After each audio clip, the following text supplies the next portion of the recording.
Ça y est, on est sur le dernier épisode de cette série et c'est d'ailleurs pour ça que je me suis mis sur mon 31 comme vous pouvez le voir. Un petit pincement au cœur quand même si moi dans 2 jours au montage, j'aurais pas du tout de pincement au cœur et je serais très content que cette série se finisse parce que ça fait approximativement 30 jours que je travaille 10 heures par jour dessus. Voilà, donc j'espère vraiment que vous avez apprécié. À ce stade, je ne sais pas encore s'il y aura un épisode 24, donc vous le découvrirez demain à 10 h si jamais il y en a un. Merci pour votre soutien. Bon, je dis ça, mais je ne sais pas encore s'il y a eu du soutien, mais voilà. Merci si vous avez été là jusqu'au bout. Ça me fait vraiment plaisir et j'espère vraiment que vous avez apprécié cette série. Bref, trêve de bavardage, les filtres ND. Alors encore une fois, on est dans un épisode sur les boîtiers, moi je parle de filtre ND. Ça pourrait paraître ne faire aucun sens, mais en fait ça fait du sens par rapport aux épisodes sur l'exposition. Parce que bien que non indispensable, c'est toujours très utile d'avoir un filtre ND dans son sac. Et d'ailleurs, il va falloir que je change celui-là qui est de très mauvaise qualité. Mais ça, on en reparlera dans cette vidéo. Donc comme je le disais, j'ai déjà fait plusieurs vidéos qui parlaient d'exposition et dedans on avait abordé le sujet du triangle d'exposition qui était beaucoup critiqué. Et ce à cause de la sensibilité, donc les ISO qui sont considérés comme indignes de leur rang. Indigne car c'est une valeur numérique qui dépend uniquement de la capacité du boîtier à la gérer et en plus de ça elle est susceptible de faire baisser drastiquement la qualité de l'image. Le filtre ND pourrait donc venir détrôner la sensibilité à la table triangulaire car il fonctionne également en stop. Ah oui, le titre du chapitre est très nul, mais on arrive à la fin de la série et je crois bien que l'inspiration commence à manquer. Bref, comme les autres facteurs d'exposition, le filtre ND permet de gérer la luminosité d'une image. Mais il est uniquement capable de baisser celle-ci et il faut donc l'utiliser quand la luminosité extérieure est importante. Je le rappelle, le but étant de conserver la sensibilité sur l'ISO natif du capteur et d'avoir une vitesse d'obturation égale à 2 fois la fréquence d'image. Le seul moyen de réduire la luminosité d'une image pour bien l'exposer, c'est donc l'ouverture, ou dans notre cas, le filtre ND. Cet accessoire permet aussi de faire des photos en longue exposition, appelées poses longues, en plein jour comme de nuit. Mais ça on en reparlera plus tard dans la vidéo. Il existe 2 types de filtres ND, les filtres ND variables et les filtres ND standards. Un filtre ND standard conserve la valeur qui lui est assignée, alors qu'un filtre ND variable a la possibilité de modifier cette valeur en faisant pivoter la bague. Ah et j'oubliais, mais un autre avantage du filtre ND, c'est aussi de pouvoir protéger la lentille de l'objectif qui est beaucoup plus cher que le filtre ND. C'est le même principe que pour les objectifs, au même prix, un filtre ND fixe aura une meilleure qualité qu'un filtre ND variable. Mais il en faudra plusieurs pour couvrir plusieurs situations, alors qu'un seul filtre ND variable suffit pour de nombreuses scènes. Sauf que ces filtres ND variables peuvent faire apparaître un vignettage sur le côté, ou alors une croix plus sombre au milieu de l'image pour certaines valeurs, ou encore, comme c'est le cas pour celui-ci, jaunir l'entièreté de l'image.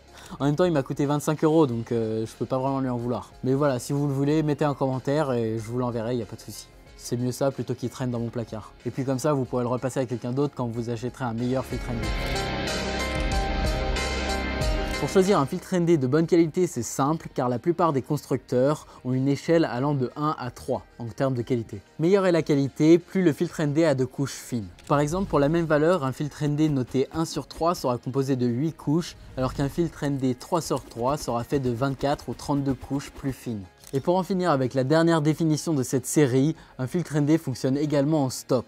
Pour rappel, le stop est la division ou la multiplication par 2 de la quantité de lumière qui a atteint le capteur. Et dans le cas des filtres ND, c'est donc uniquement la division. Ainsi, un filtre ND2 laissera passer seulement 50% de la lumière qui le traverse, ce qui correspond à une réduction de 1 stop. Un filtre ND4 seulement 25%, soit 2 stops. Un filtre ND256 laissera passer que 0,39% de la lumière qui le traverse, soit une réduction de 8 stops, etc. Comme je l'ai rapidement évoqué plus tôt, un filtre ND permet de faire ces fameuses pauses longues en pleine journée. Une pause longue, c'est lorsque l'obturateur reste ouvert longtemps. Ça peut aller à un tiers de seconde jusqu'à 30 secondes, voire plus si vous maintenez le bouton à appui en mode bulb ou alors que vous utilisez un accessoire externe. Ce procédé permet de faire des photos de nuit, comme par exemple photographier les étoiles ou encore les aurores boréales, mais il permet également de faire des photos dans un but plus artistique, et notez bien les guillemets. Par exemple pour donner un effet ultra fluide, limite donner une texture lactée à l'eau, ou encore une pause longue peut permettre de faire du light painting ou alors de jouer avec le feu. Bon, ici forcément c'est mes exemples, donc c'est pas les plus créatifs que vous trouverez. Il y a bien sûr des personnes qui ont réussi à faire des choses époustouflantes avec ce procédé, mais il faut savoir que c'est rare et une photo TikTok, même si elle est belle, elle n'a pas beaucoup d'histoire derrière et donc elle ne vaut pas grand chose. Souvenez-vous, l'image doit servir l'histoire ou le message que vous comptez faire passer. Enfin, tout du moins, c'est mon avis. Il y en a qui prônent l'art pour l'art. Et puis après tout, c'est parfois de principes basiques que peuvent surgir les plus grandes œuvres d'art. Oui, bah on peut dire que je suis un grand artiste, moi. On peut dire que je maîtrise un peu le cinéma et la cinématique. Hein. Bah les pattes, enfant de Satan! Jamais tu poses tes mains sur mon Aston Martin. C'est que pour les clients qui veulent paraître riches. Toi, tu sais pas le chemin que j'ai parcouru pour en arriver là. Il a fallu que j'apitoie les gens sur mon sort et que je vende un faux rein.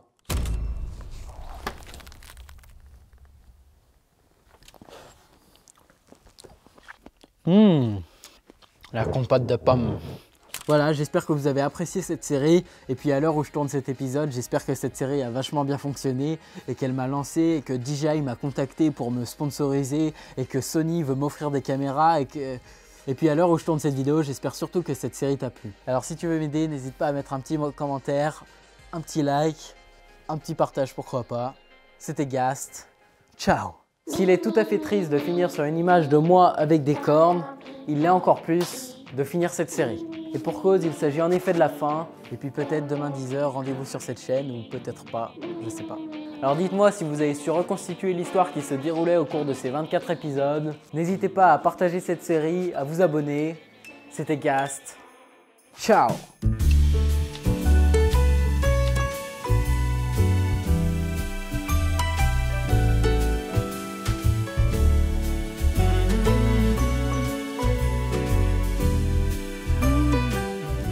En même temps, il m'a coûté...